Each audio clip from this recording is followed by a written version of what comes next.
Bonjour à tous, on se retrouve pour une belle histoire du développement personnel.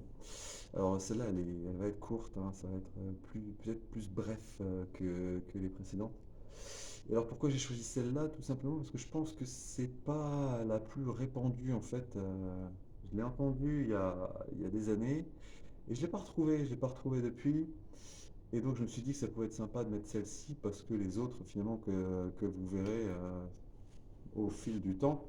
Je suis sûr que vous les avez déjà entendus ou que vous pouvez les trouver ailleurs. Donc on y va. C'est l'histoire d'un petit poussin.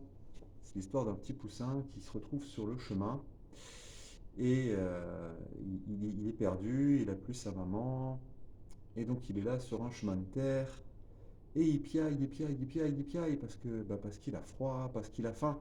Donc il piaille, il piaille, il piaille, il piaille, il piaille.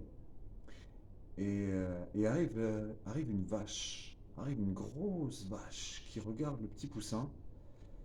Et le petit poussin est piou, piou, piou, piou, piou, il piaille, il piaille, il piaille, il piaille. La vache, elle se retourne et elle lâche une grosse bouse sur le poussin. Et donc le poussin, qui ne comprend pas trop ce qui lui arrive, hein, il sent cette bouse et il se dit, bon, alors j'ai moins froid. Par contre, ça sent mauvais, hein, fou. Et donc il recommence à piailler. Il piaille, il piaille, il piaille, il piaille, il piaille, il piaille. Et du coup, arrive un renard. À force d'entendre les piaillements du poussin, il y a un renard qui arrive. Et le poussin, il regarde le renard et puis bah, il continue de piailler. Il piaille, il piaille, il piaille, il piaille, il piaille. Alors le renard, qu'est-ce qu'il fait? Bah, il chope le poussin, il le sort de la bouse de la vache. Ah, il le traîne un peu dans les feuilles là, qui étaient sur le bord du chemin. Et il le becte. Voilà, c'est chouette comme histoire, hein. Alors, qu'est-ce qu'on retire comme morale de cette histoire? La première, c'est que c'est pas forcément les gens qui vous foutent dans la merde qui vous veulent le plus de mal.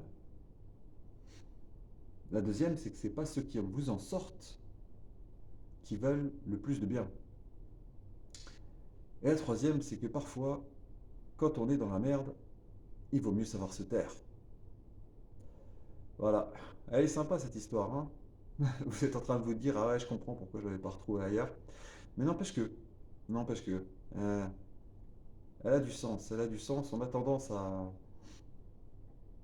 trop juger les actions sur leurs conséquences immédiates et parfois pas sur leurs conséquences à plus long terme, ou alors sur ce qu'elles semblent être et pas sur ce qu'elles sont vraiment. Voilà, allez, je vous laisse là-dessus et je vous dis à bientôt.